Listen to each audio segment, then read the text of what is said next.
kilomètres, on est venu manger les 600 kilomètres pour faire manger des 600 kilomètres. Bref, j'étais à la foire froide. Là, c'est la place Charles-Albert. Sur cette place, il y avait des scouts qui vendaient des marrons chauds. Bonjour. Bonjour.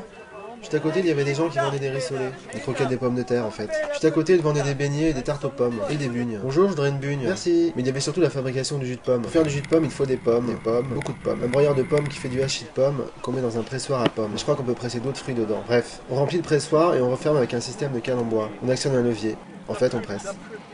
On récupère le jus qu'on met dans des tonneaux puis dans des bouteilles. Ensuite, je suis allé au marché. Au marché, il y avait un peu de tout. Des habits, des légumes, des légumes, des légumes, des habits, et là, il y avait un groupe du Moyen-Âge.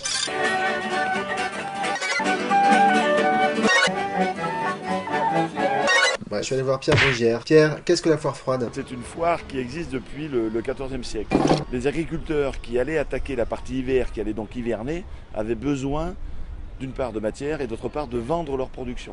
Sur cette fête-là, on mangeait les tripes. Les tripes, c'est le cochon, c'est un plat pas cher, c'est un plat chaud. Donc c'était des grandes marmites.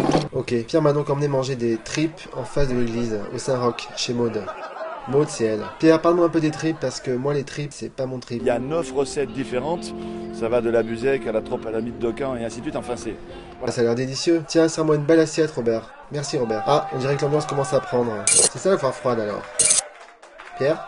Passer un week-end entre amis, aller faire la fête, manger des tripes dans les restaurants, parce que l'esprit, c'est la convivialité.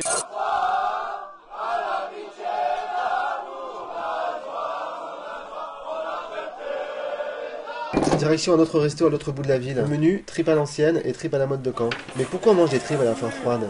Je vais demander au chef. Il est justement en train de cuisiner des tripes. Bonjour, pourquoi on mange des tripes à la foire froide? Bon.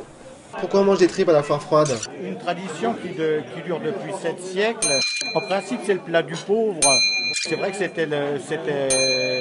faisait partie des...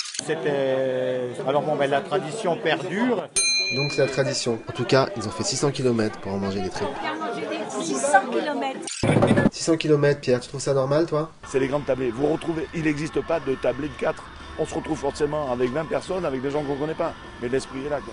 Sur le pré de foire, il y avait une exposition de vieilles voitures neuves. Une 404, une DS verte, une Porsche, une vieille voiture, une Porsche jaune et une superbe Porsche.